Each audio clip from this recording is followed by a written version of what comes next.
My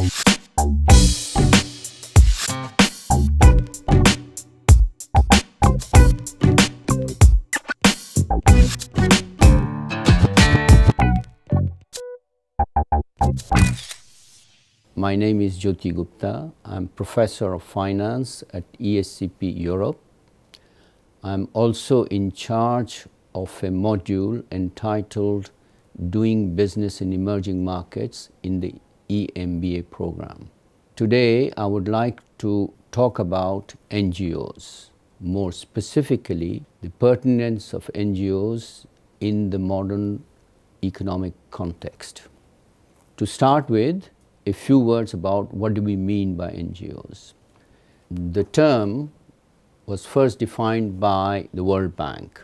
They defined NGOs as organizations whose objective was to relieve suffering in the world. This includes obviously improving the level of education, providing health services, to look after the minority section of the population, to alleviate poverty in general. The only thing which is specific to NGOs is that these organizations have no direct involvement of government representatives. The organizations can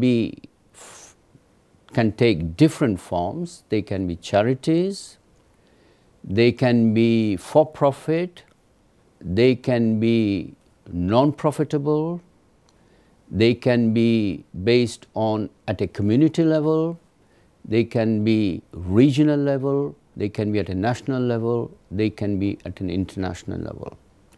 I think it is important to highlight that over the years there has been a staggering increase in the number of NGOs in the world. Just to give an example, in India alone, we have more than 3 million NGOs. Now, I would like to take very specifically what is the fundamental difference between an NGO and a firm or a corporation. Both are supposed to create value for the society. The firms create value with the shareholders in mind. And this creation of value is measured in terms of financial terms, whereas the NGOs are supposed to create social wealth, and they are measured not in terms of monetary terms, but in terms of contribution towards a society. This can be reduction at the poverty level, it could be improvement in the medical services which is provided to the poor section of the population. It can also be measured in terms of how much the minority community has integrated into the society. Also, it can be measured in terms of number of people who have access to financial services who were previously what we call non-bankable population of the society. An important question, in my opinion, is do we need them? Or the market forces and governments suffice? We need to look at the evolution of the world economy over the last few years. What do we notice? That the GDP, the global GDP, has increased significantly. In spite of the financial and economic crisis, which started in 2006, one thing stands out in this global crisis, that the emerging markets, and more specifically China and India, maintained a sustainable growth rate of more than 8% over the last 10 years, which obviously means there will be a big change in the geopolitical equilibrium in the world. Now, does it mean we are better off? Does it mean are people better off now? My answer will be yes and no. Yes, the world is richer. But on the contrary, what we notice is the difference between the rich and poor has increased tremendously.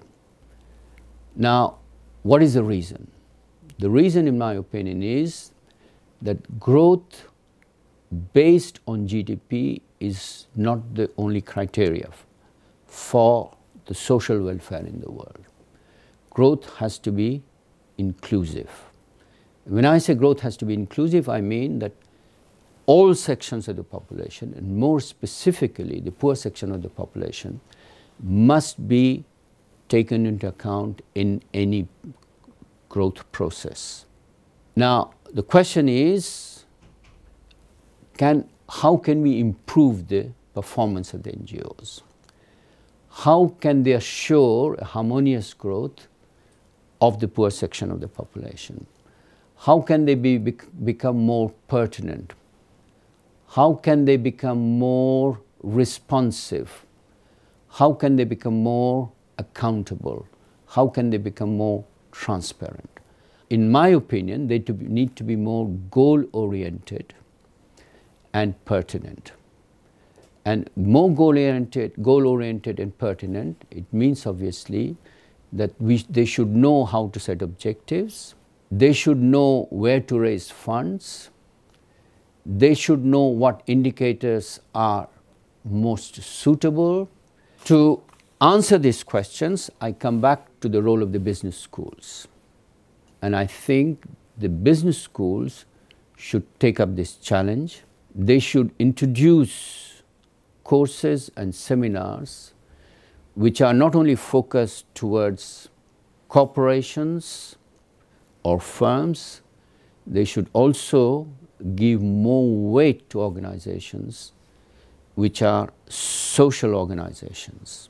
And I'm glad to say that ESCP Europe is seriously considering raising funds to create a scholarship which will be dedicated to the NGOs, and therefore much more focused towards management of these NGOs and oriented more towards the management of these social organizations.